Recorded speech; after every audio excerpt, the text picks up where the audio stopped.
everyone, welcome to DIY Outdoor Life. Today's video is going to be about a product that I could not recommend any more highly. If I had to do this all over again tomorrow, this would be a product that ended up in my very first shopping cart for things to accessorize my camper with. We're talking about the Bluetooth tank monitor from Mopeka. Now I will put links in the description to the different options available, but I know I always end up sounding like a salesperson. I bought this stuff with my hard-earned money. I have no connections with these companies, and I just want to share my experience as to why this one works the best for me after using these devices a lot and making a lot of mistakes. So I'm going to get into the review of this product, and as always, if you're fans of the channel, we'll get into the weeds a little bit. Why don't the other ways work as well as this? And why has this device been an absolute legend? So stay tuned and let's check it out. Now, because I know some of you are in such a hurry, I'm going to lead off with the nuts and bolts and the rundown on this product so you can get that information and go back to watching cat videos or whatever you are doing. For those of you who want to learn a little bit more and talk about some of the mistakes I've made monitoring propane, stay tuned and I'll try to include my tips and tricks to get the best results out of your RV. Now for the fast rundown, the links in my description give you a couple different options. I chose to go with the cheapest one. It's a single sensor that snaps underneath your propane tank and it uses a high-powered magnet to do that. You download a free app. It's labeled on the box when you purchase this, and they communicate with Bluetooth to give you very accurate real-time measurements. It works whether you're in service or not. You can buy a 2-pack that are keyed together if you have dual propane tanks. If you're not into cell phones and apps, you can buy a monitor that wirelessly gets connected inside. Velcro, screw it in, and it'll give you your tank measurements that way. So there's an option for everyone. If you have unusual sized tanks, there's pre-settings for the common ones, but if you have like a fat tank or some of these unusual styles that are available, it will tell you the level of propane in inches. So no matter what your setup is, this is going to give you that precise measurement you need.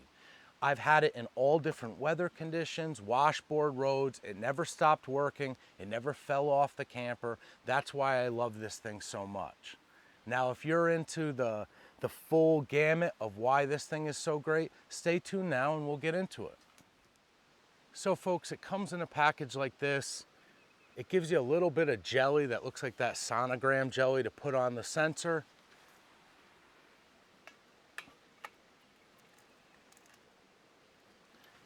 It snaps to the bottom of your tank and that's it. You're ready to download the app and go. So next, you follow the instructions on the package to download the app. You're going to end up with something like this. Now, if this doesn't come through, I'll post a picture, in the editing process. But you're going to get an exact measurement in real time. You can set alarms so that your phone rings you when you get down to 10%, 5%, 12%, whatever. It tells you the battery strength and all the information that you would need to know. What's important about this is going to completely eliminate propane anxiety. And if you're a beginner or you use your camper in a different application, you might not understand what I'm talking about here, but it is a real thing that can really hamper your outdoor experience. Propane anxiety. Maybe that's a little dramatic, but some of you know what I'm talking about. If you use propane for refrigeration, if you use it for your generator, or you use it for your furnace, it's really not a laughing matter. It could be a lifeline. I took this trailer cross country in the winter, weeks of freezing temperatures on the road. I used the furnace to keep my drinking water thawed because the water pump in the reservoir aren't going to work in those temperatures. I use lithium batteries in my portable power stations. Everyone knows they have a low temperature sensor and they don't work in the cold. That's why I'm running an AGM on the camper for the lights and fans and stuff like that. So these systems come together in a way where you're relying on propane. What that causes is this anxiety where you're measuring it every day, 2 times a day. It's snowing out and you're trying to shake the tank, pour hot water on it, or flick the side of it. It just doesn't work. So whether you're just a weekend warrior and this thing is a convenience for you, or you actually use your trailer in situations, use the generator, or you use your refrigeration off propane, you want to be able to avoid that overcompensation where people are bringing 100 pounds of propane with them. It's heavy, it's awkward, it clinks around in your car, and you're only doing that because you have no ability to tell how much you need. So to avoid this anxiety, having a precise real-time measurement, I'm inside my camper watching a movie and I can tell exactly how much propane I have. So before we had sensors like this, people are pretty familiar with the old-fashioned techniques, but if you're not, I'll go through them as quickly as I can. The first is picking up your tank and shaking it. After a while, you have the experience to kind of tell the amount of weight that's in the tank. That's going to let you know whether you're at 50% or 25%. That is not going to give you the ability to measure this in grams or ounces. So the next thing that people do is they get a scale.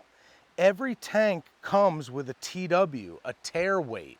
So any amount of weight above that tear weight is in liquid propane. So you can tell whether you have a pound and a half left in your tank by weighing it. That's a very accurate measurement. But of course you got to bring a scale with you, and all of your tanks are going to have this bracket that you have to take off, or even a protected shroud over top of it. It takes a lot of time, and you're going to be doing that every day, whether it's raining or freezing rain. A lot of times ice builds up on here when you're on the road. It's a pain in the neck. So I'm right out here in direct sunlight. I don't know how well this shot's going to come out, but the next thing that people do is they heat up water and pour it over the side of their tank. You'll be able to see the condensation level and get a real good idea of how much propane is in there.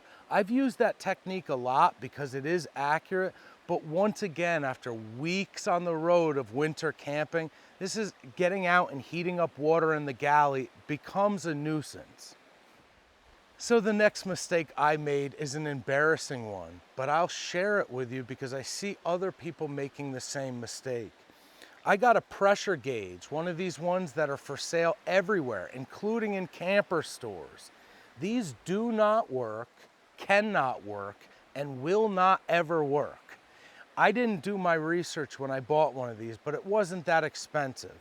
A friend of mine in the propane industry explained why these things are garbage. The idea is that this gauge measures pressure, but a propane tank's job is to always maintain the same pressure. We don't burn LP, liquid propane, we burn the gas off the top of the tank. And when we release pressure from the tank, more liquid turns into a gas and maintains the same pressure.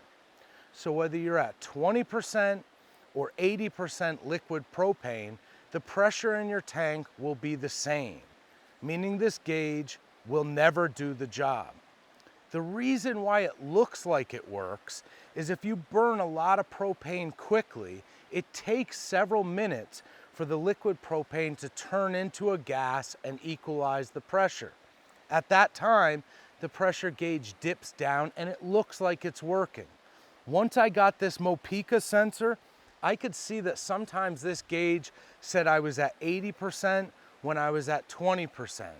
And then when I was burning gas quickly, it would say I was at 20% when really I was at 80%.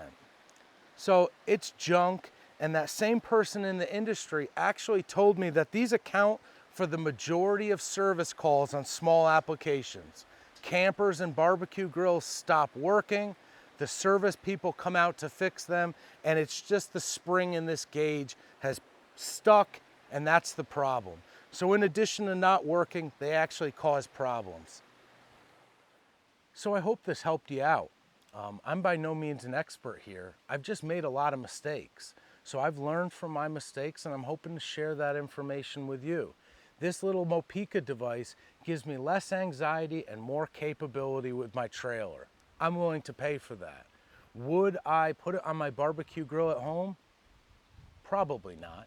So if you're interested in this sort of thing, please use the links in the description.